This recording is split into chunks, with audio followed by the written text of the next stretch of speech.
Ferdy Sambo divonis bersalah atas pembunuhan Nofriansyah Yosua Huta Barat atau Brigadir J. Dengan vonis mati yang diberikan oleh Majelis Hakim pada Minggu, tanggal 13 Februari tahun 2023. Vonis ini disambut baik oleh masyarakat dan berharap keadilan bisa ditegakkan atas kematian Brigadir J. Namun, pada saat yang bersamaan, masyarakat juga dikejutkan dengan kemungkinan hukuman mati yang dijatuhkan kepada Ferdy Sambo akan ditunda selama 10 tahun. Reaksi ini disebabkan oleh hadirnya pasal 100 Undang-Undang Nomor 1 Tahun 2023 tentang Kitab Undang-Undang Hukum Pidana KUHP Nasional. Apa yang sebenarnya terjadi? Apakah pengesahan KUHP Nasional ini dibuat demi menyelamatkan para terpidana mati? Kasus Ferdy Sambo adalah satu dari sekian banyak kasus pembunuhan yang terjadi di Indonesia. Hal yang membuat kasus ini menjadi perbincangan masyarakat adalah tentang pelaku dan korban dari kasus pembunuhan ini. Pelaku pembunuhan ini merupakan seorang polisi yang seharusnya menjadi pelindung dan penjaga keamanan masyarakat, tetapi malah memerintahkan bawahannya untuk membunuh polisi lainnya.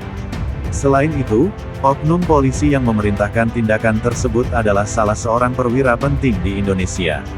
Masyarakat yang seharusnya merasa aman pun menjadi takut dan mulai bertanya-tanya, apakah kita masih bisa mempercayai polisi? Hal lain yang membuat kasus ini viral adalah ketika hakim telah mengeluarkan putusan kepada Ferdy Sambo berupa hukuman mati. Segera setelah hakim mengeluarkan putusannya, Pasal 100 Ayat 1 KUHP Nasional menjadi topik perbincangan hangat di dalam masyarakat. Hal ini dikarenakan Pasal 100 Ayat 1 mengatur tentang regulasi baru dalam pelaksanaan hukuman mati. Pasal 100 Ayat 1 ini berbunyi. 1.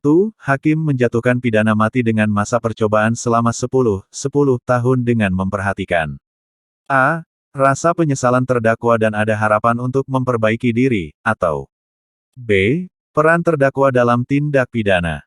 Jika dibaca secara sekilas, terdapat frasa yang dinilai janggal, yakni frasa masa percobaan. Setelah semua upaya dilakukan untuk menangkap dan mengadili pelaku, serta mengingat betapa kejamnya kejahatan yang dilakukan sehingga dijatuhkan hukuman mati, adanya masa percobaan memang terasa tidak diperlukan. Tidak seharusnya pelaku yang sudah membuat kejahatan sekejam ini, yang pada kasus ini adalah merebut nyawa orang lain dengan sengaja, mendapatkan toleransi dan mendapatkan kesempatan kedua untuk hidup. Selanjutnya, perlu kita ketahui ketika kita mendefinisikan suatu pasal dalam undang-undang, kita tidak boleh hanya terpaku pada salah satu ayatnya. Pada pasal 100 KUHP Nasional memiliki total 6 ayat. Ketika membaca isi dari pasal ini secara ayat demi ayat, dikhawatirkan akan terjadi kesalahan pengertian dari pembaca. Hal ini dikarenakan keseluruhan ayat pada suatu pasal adalah bagian-bagian yang saling terhubung satu sama lain. Agar memudahkan kita dalam memahami pasal 100, maka seharusnya kita memahami isi keseluruhan dari pasal-pasalnya.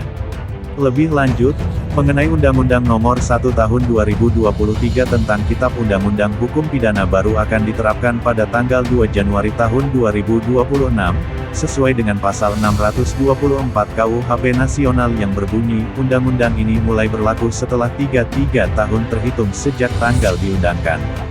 Sehingga berdasarkan fakta tersebut, kasus Ferdy Sambo ini baru bisa menggunakan pasal 100 hanya jika telah melewati waktu berlakunya KUHP Nasional.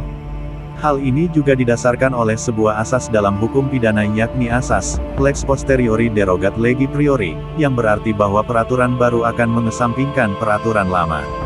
Serta penerapan langsung dari pasal 1 ayat 2 Undang-Undang Nomor 1 Tahun 1946 tentang Kitab Undang-Undang Hukum Pidana yang berbunyi, bila mana ada perubahan dalam perundang-undangan sesudah perbuatan dilakukan, maka terhadap terdakwa diterapkan ketentuan yang paling menguntungkannya. Dan pasal 3 ayat 1 dari KUHP Nasional sendiri, yang berbunyi, dalam hal terdapat perubahan peraturan perundang-undangan sesudah perbuatan terjadi, diberlakukan peraturan perundang-undangan yang baru, kecuali ketentuan peraturan perundang-undangan yang lama menguntungkan bagi pelaku dan pembantu tindak pidana. Berdasarkan pemaparan di atas, ada banyak hal penting tetapi tidak pernah dituliskan oleh media.